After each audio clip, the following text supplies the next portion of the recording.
السلام عليكم، اهلا بيكم مطبخ ريتال للاكلات الشهيه. النهارده هنقدم الحاجه الحلوه دي، هنقدم كيكه توفي مع بعض باسهل طريقه، بدون كريم شانتيه، بمكونات متوفره في البيت باسهل طريقه. يلا نشوف الطريقه مع بعض. بجد شايفين منظرها تحفه جدا، هشه وطريه جدا فوق ما تتخيلوا. الطعم بيوديكي حته تانية.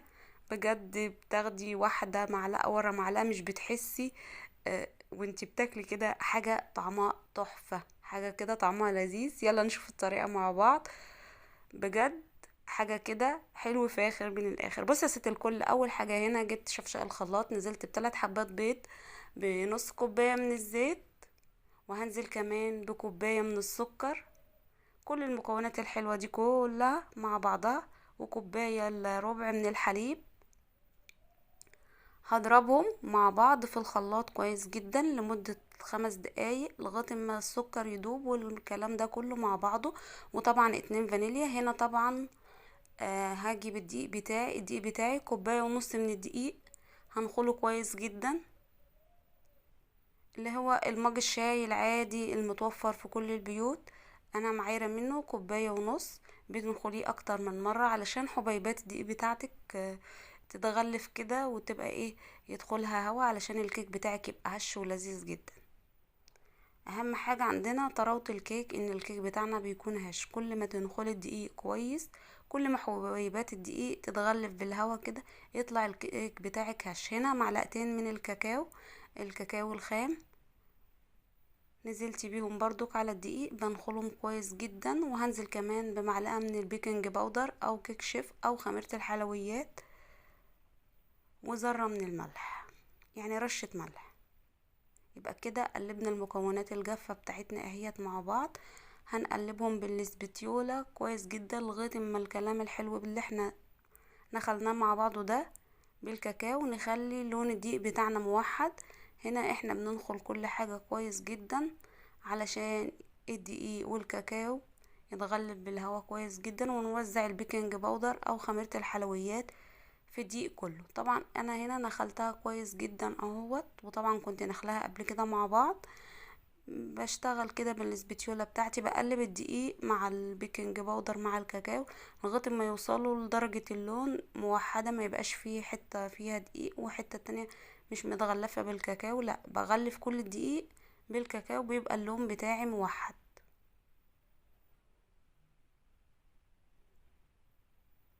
خلاص انا كده صبيت الخليط بتاعي. بقى بعد ما غلفت الدقيق، هبتدي اجيب المضرب السلك، المضرب اليدوي، واقلب الكيك بتاعي. طبعا ببقى مجهزة الفرن قبل ما بشتغل في الكيك على درجة حرارة 170. بتاخد مننا 25 دقيقة لان المقاس بتاع الصينية مش كبير قوي.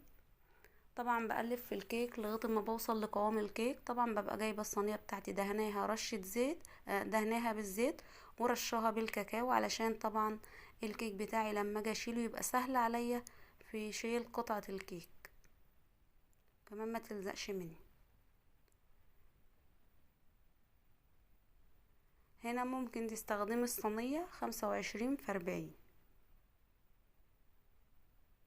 او حسب بقى طبعا لو عايزه الكميه بتضاعفيها.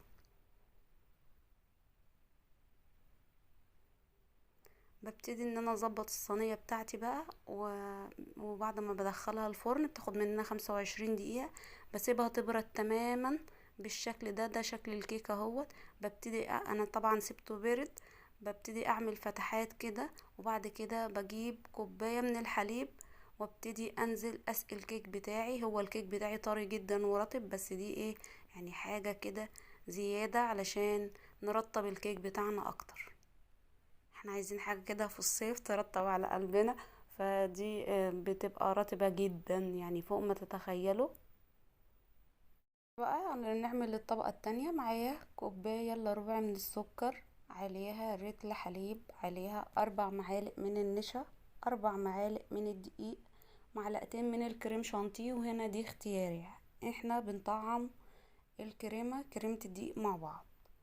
فمتوفر عندك كريم شانتيه تقدري تستخدمي، مش متوفر ما تستخدميش. يبقى قلنا 4 نشا، 4 دقيق، 2 كريم شانتيه، معلقتين من جوز الهند.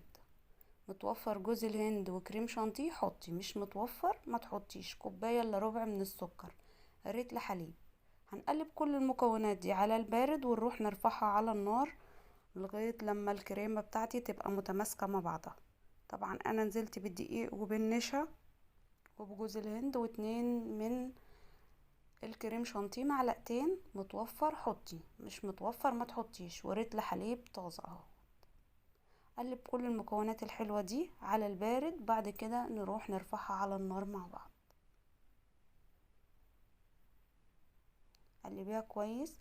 انا رفعتها على النار مع بعض لغاية لما بصي الخليط بتاعي تقل. بعد كده نزلت بمعلقة من الزبدة، وهنزل كمان بباكت من الفانيليا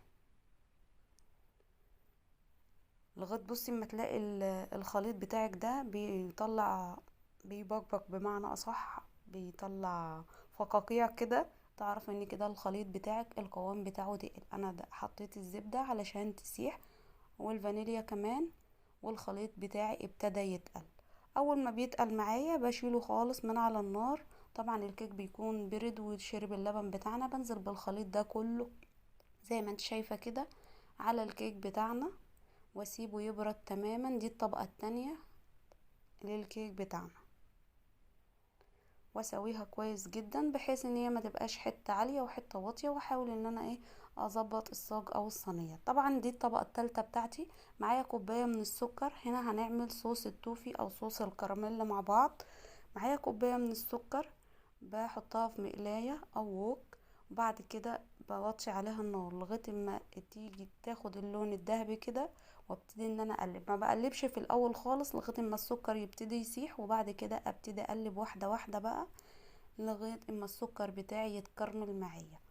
زي ما قلت لك الكراميل لو حرقتيه بيمرر معاكي وبيطلع يعني الدرجه بتاعته غامقه قوي. فانتي عايزه تخليه درجه غامقه، في درجه غامقه لوصفات تانية بتبقى كويسة معاها، بس برضو ما بوصلش لدرجة ان السكر يمرر معاكي.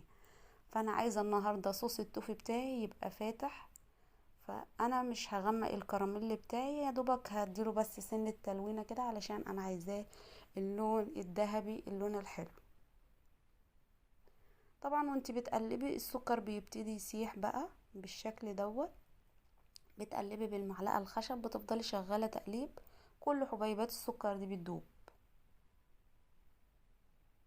بالشكل ده لغاية ما توصلي لدرجة ان السكر يسيح. طبعا شايفين اللون الحلو؟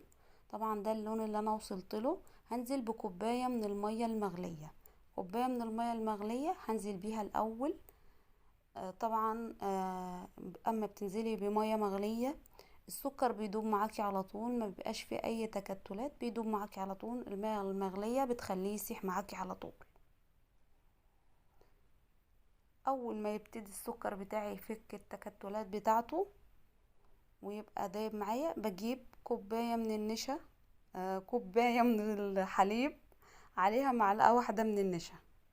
يعني كوباية حليب عليها معلقة واحدة من النشا. كوباية من الحليب معلقة كبيرة من النشا. هقلبهم كويس جدا مع بعض. بعد كده بنزل على خليط الكراميل بتاعي بمعلقة النشا.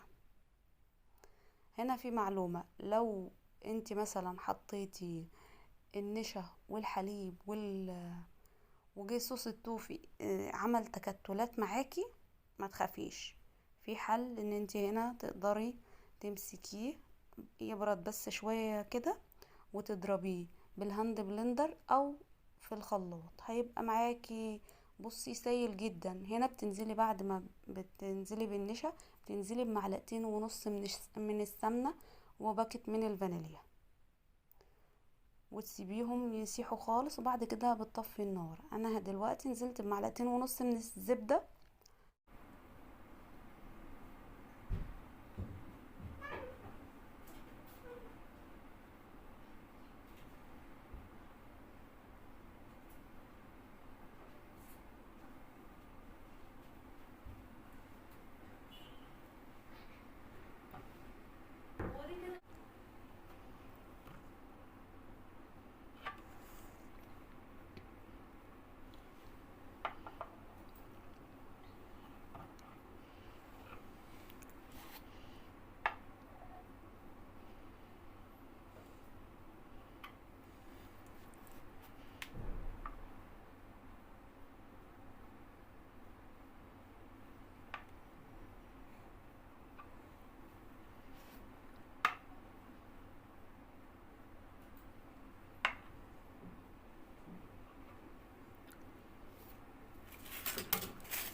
بسم الله.